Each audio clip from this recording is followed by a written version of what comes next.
할렐루야. 저는 시간 여러분과 함께 더 나은 본향을 사모하라 하는 제목으로 은혜를 나누고자 합니다. 우리나라는 전통적으로 추석, 설날 1년에 2번씩 큰 명절을 가집니다. 이번에도 3천만 명 이상이 이동을 했답니다. 저는 이동을 못했습니다만 지금도 부산에 수많은 사람들이 내려와 있고, 또 끝나고 나면 이제 또 올라가느라고 또 9시간, 10시간씩 걸리는 길을 가족들과 함께 하게 돼요. 왜 옵니까? 고향을 찾아오는 거예요. 부모님을 찾아오는 거예요.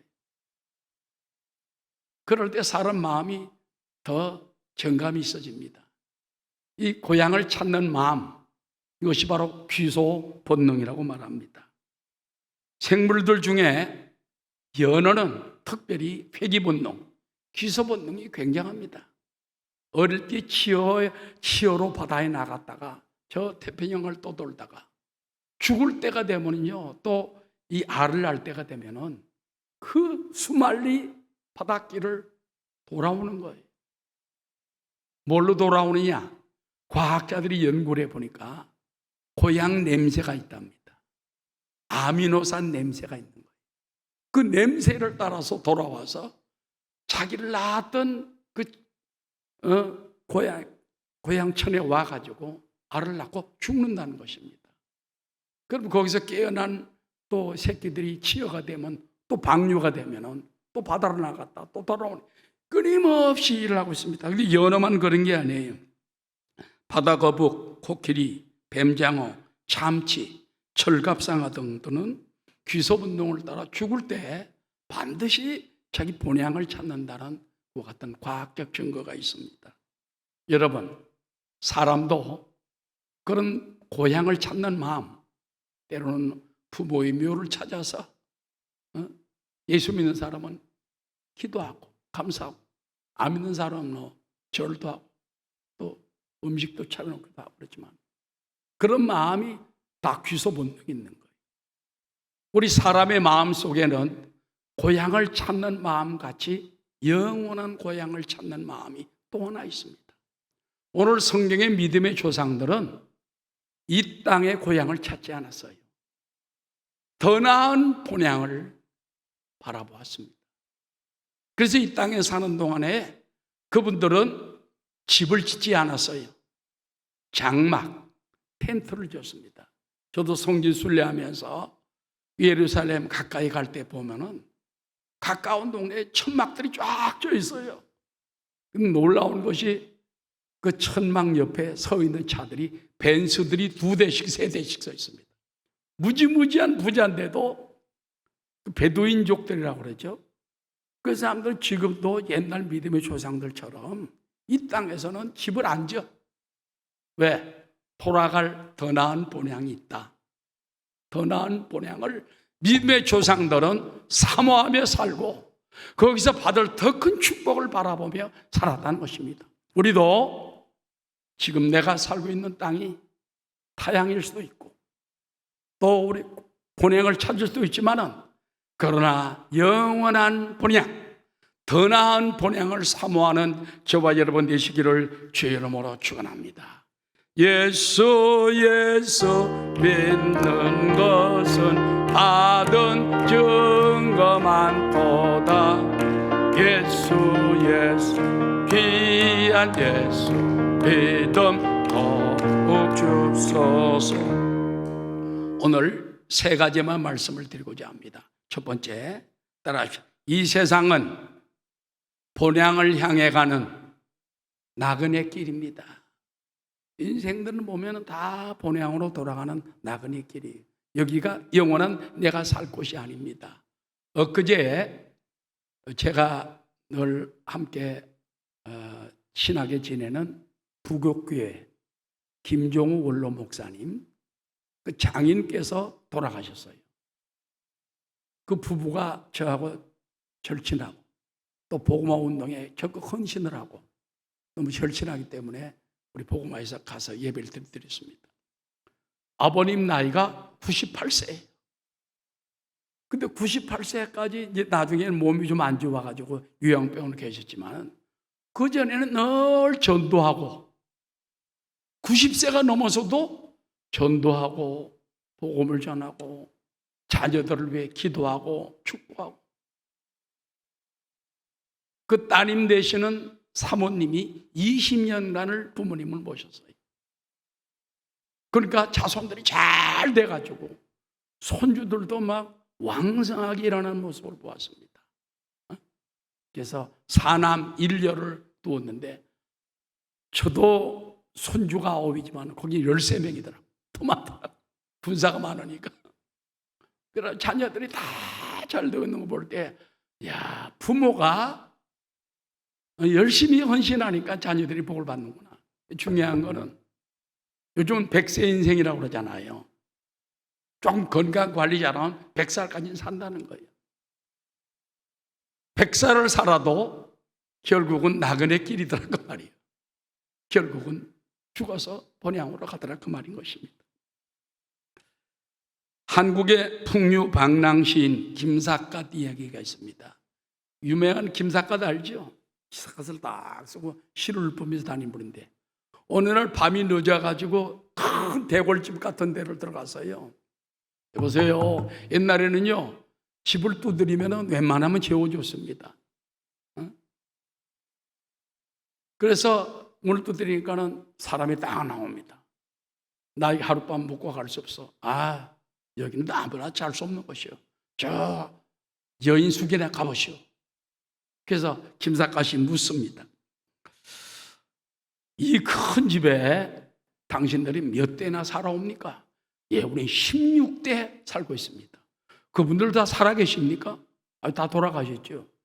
당신이나 나나 나그네 길이요. 언젠가 떠날 텐데 같은 나그네 길이 뭐 하룻밤 자면 어떻소? 그래야 그 사람이 그렇습니까? 김삿갓의 말에 정중히 모셔다가 좋은 안방을 내주고 잠을 잘 재워주도록 말입니다. 그 말입니다. 결국 이 말은 무엇입니까? 그 대골 같은 집에서 16대가 살아서도 다 죽고 떠나가고 없다는 것입니다. 인생은 나그네 길인 것입니다. 따라하시오. 나그네 길은 외롭고 쓸쓸합니다.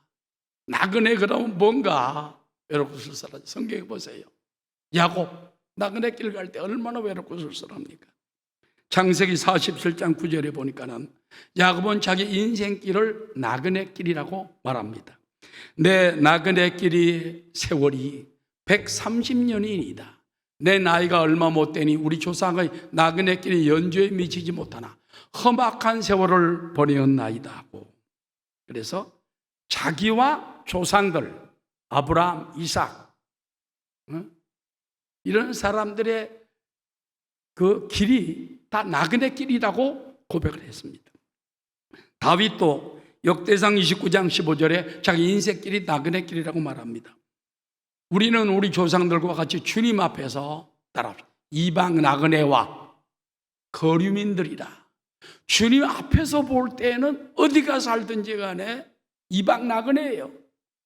그냥 잠시 머무르다가는 거류민들이라고 말인 것입니다. 세상에 있는 날이 그림자 같아서 희망이 없나이다. 인생은 나그네 삶임을 고백했던 것입니다. 사랑하는 성도 여러분, 믿음의 위대한 사람들도 이 땅에 사는 동안에 나그네 길이었다. 그 나그네 길은 외롭고 쓸쓸하거든요. 그런데 여러분, 이 나그네 길을 관광길로 바꾸면 됩니다. 쓸쓸하고. 관광은 무엇입니까? 그저 좋은 친구 만나고 그 다음에 그 사람들과 함께 즐겁게 나가면 되는 것입니다. 유명한 매튜헬리라는 영국의 대성서학자가 있습니다. 이 사람은 이런 말이 있습니다. 이 세상 모든 인생의 삶은 다리 하나 건너는 것에 불과하다. 그러나 이 길을 감사와 기쁨으로 걸으면 즐거울 뿐이라. 강을 건너가는 다리 하나 정도 인생이 그렇지만은 기쁨과 감사로 걸으면 즐거울 뿐이라고 말한 것입니다. 여러분, 여행을 할 때 혼자 여행을 하느냐, 사랑하는 사람과 함께 좋은 친구와 함께 하느냐? 인생길이 달라집니다. 우리 성도들은 누구와 함께 합니까? 주님과 함께 합니다. 나 주님과 동행하면은 이 인생 나그네 길이 외로운 길이 아니에요. 든든한 길이에요. 행복의 길이에요. 축복의 길이에요. 그러므로 이 쓸쓸하고 외로운 길이 내 혼자 가면 외롭지만은 주님과 함께 가면은, 성령과 동행하면은 즐겁고 감사한 길이다. 하나님은 여러분의 인생길에 동행하기를 원하십니다. 할렐루야. 살아계신 하나님이 함께 한다면 겁날 것도 없고 두려울 것도 없고 즐겁고 감사하고 오직 영광만 돌릴 수가 있는 것입니다. 주님이 함께 가시는 길에 기적이 일어납니다. 주님의 역사가 나타납니다. 그러므로 주님을 마음에 모시고 주님과 함께 동행하는 길, 이 길은 나그네 길이지만은 축복의 길이 될 줄로 믿습니다. 주님 찾아오셨네, 모시어 드리세. 주여 환영하오니 오소서 오소서. 그래서 늘 주님을 환영하고 모셔드리고, 주님 환영합니다, 모셔드립니다, 함께하여 주옵소서. 조영기 목사님도 늘 성령님이 인정합니다, 환영합니다, 모셔드립니다, 나와 함께하여 주옵소서. 그러면 외로운 길이 아니고 쓸쓸한 길이 아니고 즐거운 길이요, 기쁨의 길이요, 축복의 길이 될 줄로 믿습니다. 그 다음에 따라서 나그네 길은 가벼울수록 즐겁습니다. 여행 갈 때 너무 짐을 많이 가져가면 힘들어요. 옛날에 보면 개나리 보치만 하다, 요즘 보면 자동차 몰고 가면서 어떤 사람 카드 하나 딱 비행기 티켓 속에 넣어가지고 가고, 그거 가면 세계 어디 간지 쓸 수가 있잖아요. 여러분, 우리가 나그네길 인생길에 너무 많이 가지고 천국에 들어가려고 하지 마세요. 할 수만 있으면 가볍게 갈수록 좋습니다. 여러분, 그런 실제 아주 웃을 수도 없는 얘기가 있어요. 1977년 부산에 실제 있었던 사건이라 합니다. 일찍 남편을 잃고 내 남매를 홀로 어머니가 열심히 키워가지고 내 자녀들이 다 그래도 잘 살게 됐어요. 근데 어머니가 중병에 걸려 임종에 가까워오자 자녀들이 다 모였습니다. 근데 어머니가 말합니다. 얘들아, 나는 지금 죽어도 여한이 없다. 근데 평생에 내가 다이아 반지 하나 못 껴보고 죽은 게 한이다. 그러니 너희들 나에게 다이아 반지 하나 껴줬으면 내가 한이 없겠다. 그래서 자녀들이 그냥 어머니가 그래 말하니까 상의를 했습니다. 그러니까 맏딸이 이제 모아놓고 상의를 하는데, 내 옆집에 아주 부잣집 아주머니 계신데 그분이 다이아몬드를 늘 끼고 다니신다. 그분에게 며칠만 빌리자. 어머니 돌아가실 때가 그 장례치고 나서 돌려드리면 될 거 아니야. 좋아요, 좋아요. 그래서 부산에서 있었던 일이에요. 그래서 다이아몬드를 부잣집에서 빌려왔습니다. 어머니에게 딱 주니까 어머니가 그렇게 좋아하는 거예요. 좋아하면서 얼굴에 비비고 막 키스를 하고 이제 좋아하면서 사람들이, 얘들아 물 한 그릇 가져와라. 물 한 그릇 가져오니까 요걸 쏙 빼가지고 입에 넣었더니 물을 꼴깍 마셔버렸어요. 아이고 큰일 났다. 어머니가 마셔버렸으니 어떡합니까? 그러고 나서 돌아가셨어요. 이거 어떻게 하면 좋으냐? 어머니 수술할 수도 없고, 그러면 화장을 해가지고 화장하고 난 다음에 그 반지가 나올 거 아니야. 그때 돌려드리자. 화장을 다 했습니다. 장례까지만. 다른 사람 슬픈데 이 자녀들은 막 걱정이 세상 같아. 어머니 다 화장하고 난 다음에 그 반지를 보니까는 세상에 반지가 불에 끄슬려가지고 다 그냥 사가버리고 말았어. 돌려줄 수가 없어. 할 수 없이 그들이 돈을 다 모아가지고 다시 다이아몬드를 사주었다는 것입니다. 여러분, 그걸 잡수는 어머니나 빌려준 딸들, 자녀들이나, 그 인생은 너무 사람들이 자꾸 가지고 가려고 그래요. 땅도 가지고 갈 수 있는 게 아닙니다. 재산도 가지고 갈 수 있는 게 아니에요. 빈손들로 왔다가 빈손들로 가는 게 우리 인생인 것입니다. 그러므로 가벼운 마음으로 갈 수 있게 되시길 바라고, 할 수만 있으면 따라 수고하고 무거운 짐을 주님께 다 맡깁시다. 수고하고 무거운 짐자들아 다 내게로 오라. 내가 너희를 쉬게 하리라. 베드로전서 5장 7절에 보면 너희 염려를 다 주께 맡기라. 이는 그가 너희를 돌보심이라. 우리 예수 믿는 사람들은요, 그래서 늘 순간순간마다 죄짐도 맡기고 염려도 맡기고 장래 두려움도 맡기고 자녀들도 맡겨야 돼. 손주들도 맡겨야 돼. 내가 책임질 수 있는 게 아니야. 하나님이 복을 주면 됩니다. 여러분의 기도를 따라 하나님이 축복할 줄을 믿습니다. 할렐루야. 자, 여러분, 근본 그 태풍 때에 부산 이쪽 지역은 울산도 그냥 지나갔지만은 포항에 실종자 죽은 사람이 10여 명 된다는 얘기를 들었어요. 그 중에 이제 아직 시체를 못 찾은 사람도 여러 명 되는데, 어느 포항 아파트에서 경비실에서 방송을 한 거예요, 아파트마다. 여러분, 지금 물이 그 차고에 가득 차가지고 차를 움직이든지 어떻게 해 주십시오. 그러니까 사람들이 그 말 들으니까 뛰어내려갔잖아요. 근데 원래 물에 잠기면은 절반 이상 잠기면 들어가면 안 됩니다. 왜? 문이 열리질 않아요. 그때 물이 막 차올라올 때 들어가면 절대 안 돼요. 버리고 나와야 돼. 차를 버리고 나와야 되는데 그 말에 그냥 경비의 그 말에 남자들이 다 뛰어들어가서 10여 명이 안 보이는 거예요. 실종되고 어떤 사람 죽어서 나오고. 차를 버려야 되는데 버리질 못하니까. 버리면 보험에 들었으니까 좀 어느 정도 건질 거 아니야. 뭐가 중요한지 알아야지. 우리 인생들은 생명이 중요한 것입니다. 생명만큼 중요한 게 없어요. 생명 앞에 모든 걸 버릴 수 있어야 되는 것입니다. 주님 외에는 모든 걸 버릴 수 있는 여러분 되시기를 주의 이름으로 축원합니다. 카네기가 이런 말을 했어요. 부자로서 죽는 만큼 치욕스러운 일은 없다. 돈을 남겨두고 죽는 것은 부끄러운 일이다.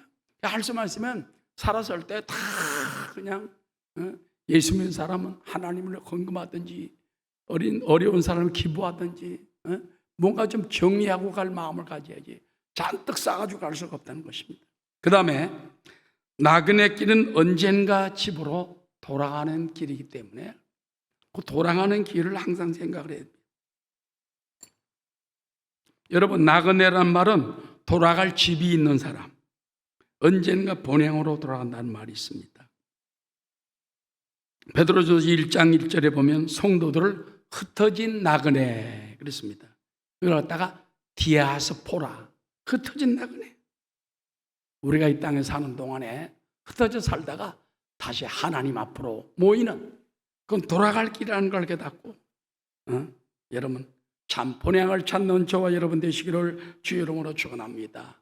돌아갈 내 고향 하늘나라. 첫 번째 우리가 깨달은 말씀은 이 세상 길은 영원한 길이 아니라 머무를 땅이 아니라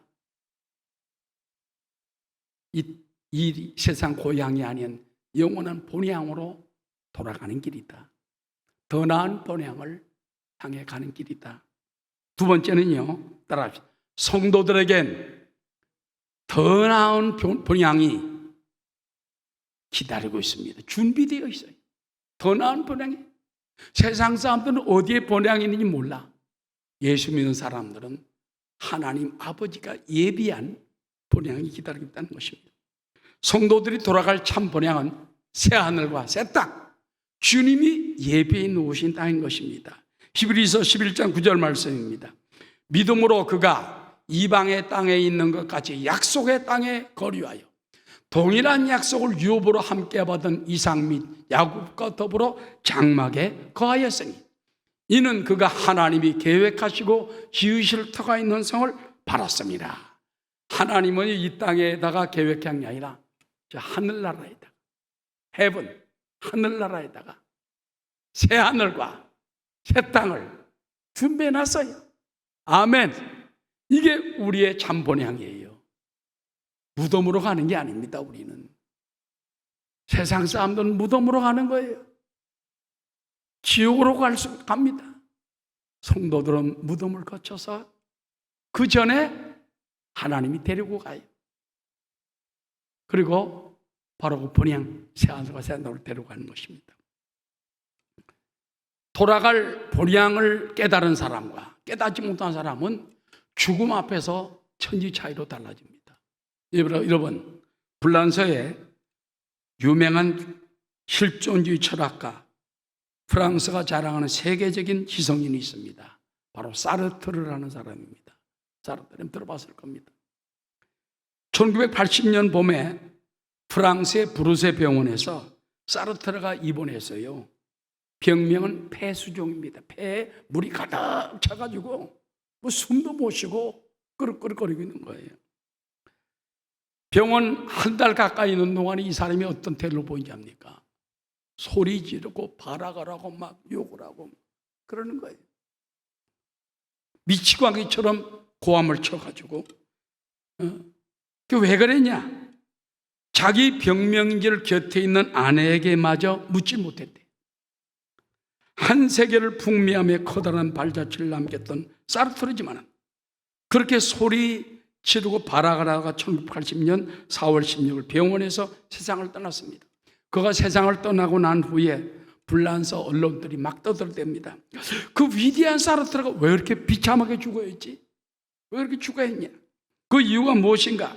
어떤 독자가 신문에 이런 기사를 투고했답니다. 사르트르의 말로가 그렇게 비참했던 이유는 그에게 돌아갈 고향이 없었기 때문이다.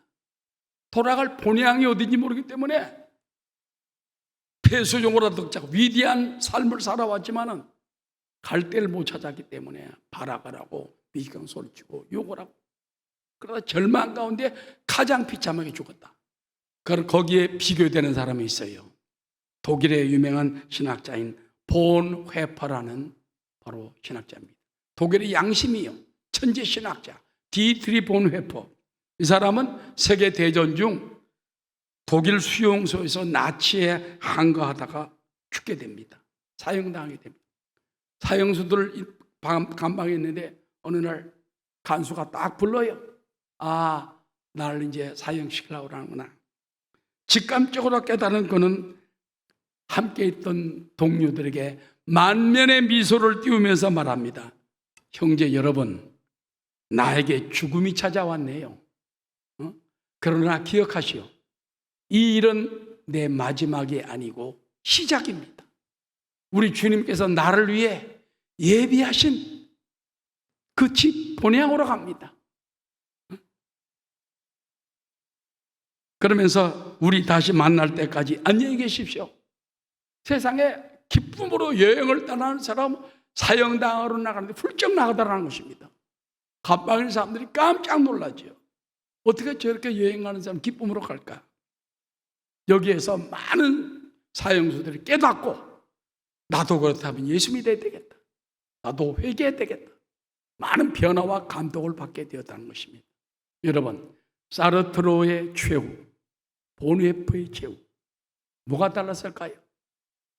돌아갈 본향이 없는 사람은 발악합니다. 몸부림칩니다. 반항합니다. 돌아갈 본향을 이미 얻은 사람은 감사합니다. 기쁨으로 갑니다.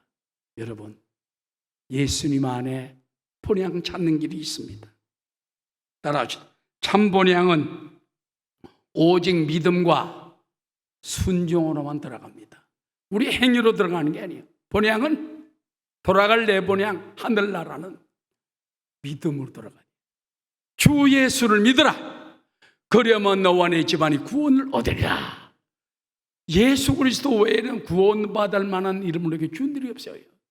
죄사함을 예수의 피로 받고 예수 십자가 공로를 통하여 내 대신 죽으신 주님, 내 대신 부활하신 주님을 영접할 때 나도 죽어서 부활하는 영광을 얻게 되는 것입니다. 여러분, 성경에 보면은 천국에 못 들어갈 사람들을 이렇게 요한계시록에 말하고 있습니다. 요한계시록 21장 8절입니다. 다 함께.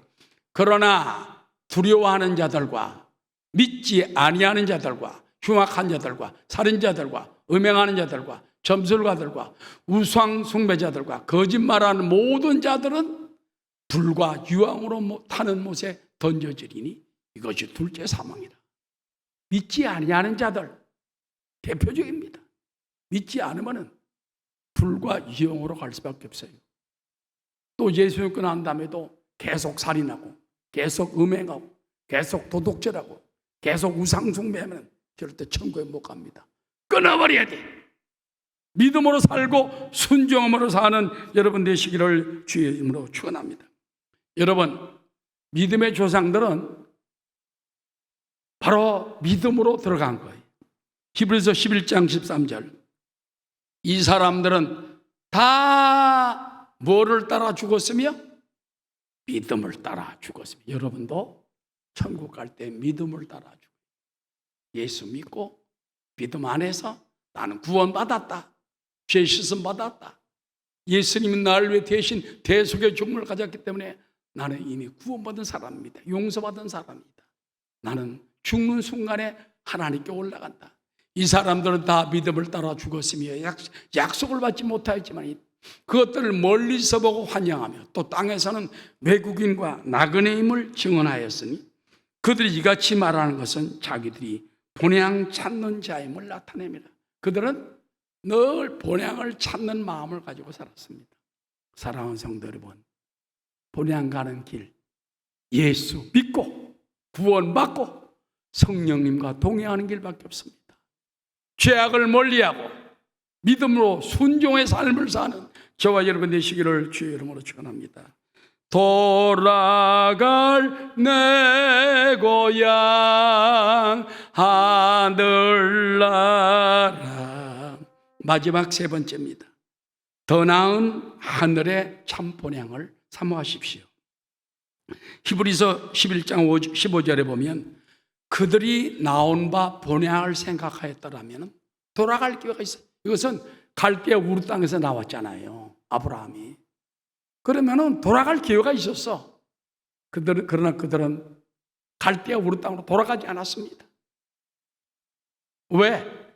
그들이 이제는 더 나은 본향을 사모하니 곧 하늘에 있는 것이라.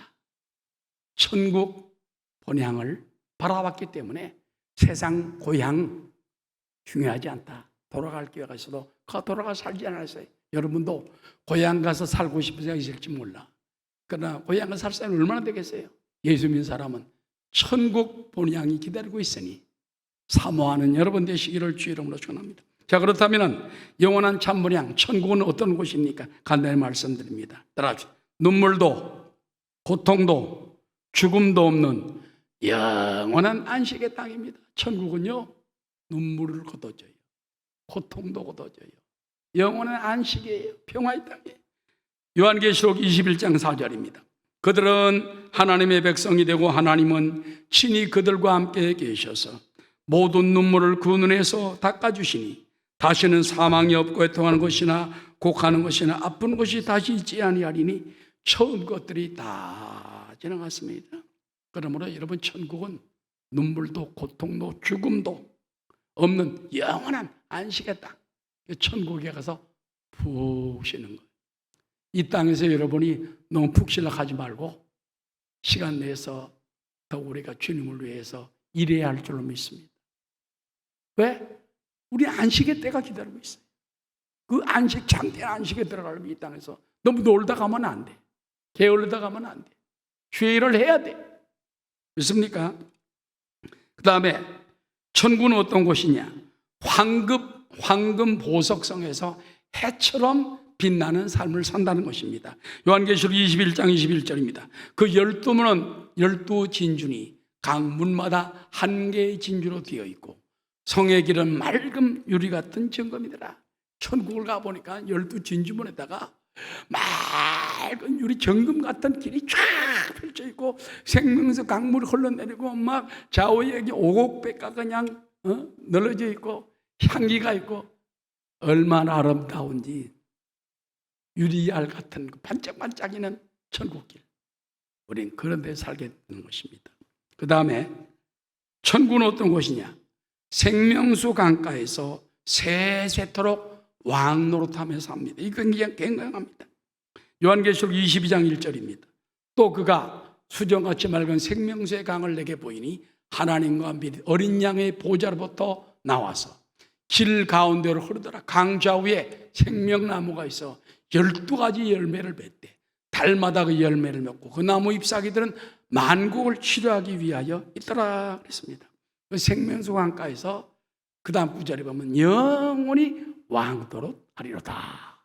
지금은 여러분 때는 가난하고 병들고 천할지 모르지만은 천국 가서는 영원히 왕노릇 하리로다. 본향에 가서 그렇게 이 땅에서 고난, 고통, 괴로움, 또는 주님을 위해서 고통당하고 핍박당하고 감옥에 들어가고 주님을 위해서 어려움을 당해도 믿습니다. 감당할 수 있는 여러분이 되어야 할 줄 믿습니다. 그래서 우리는 하나님 앞에 설 때 더 큰 상급을 얻도록 힘써야 됩니다. 사도 바울은 하나님 앞에 늘 부끄러움 없이 서도록 했으며 멸류관을 받을 준비를 다 해놓고 갔어요. 디모데후서 4장 5절입니다. 그러나 너는 모든 일에 신중하여 고난을 받으며, 보세요, 고난을 받으라 그 말이에요. 전도자 일을 하며 일을 하라는 겁니다. 내 직무를 다하라. 전제와 같이 내가 벌써 부어지고 나의 떠날 시각이 가까웠도다.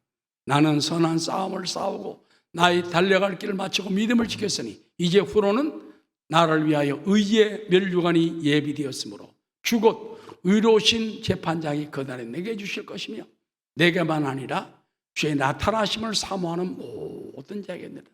사도 바울은 자기가 받을 의의 멸류관을 벌써 다 준비했어요.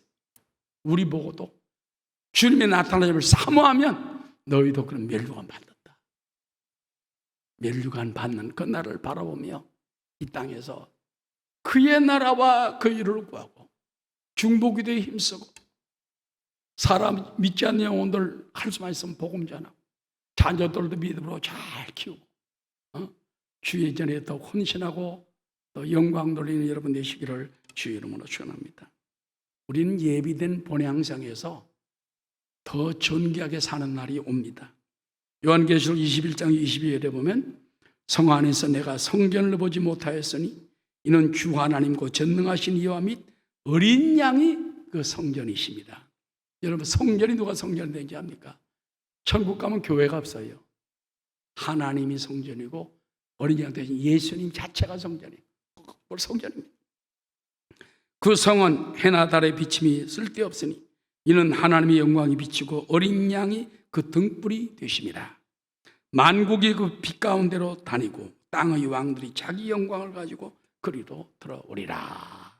여러분, 우리가 돌아갈 본향은 상상할 수 없어요. 여러분이 이 땅에서 가봤던 어떤 것보다 어떤 화려한 것보다 더 놀라운 것입니다. 이것이 주님의 십자가를 통하여 우리에게 거저 선물로 주신 거예요.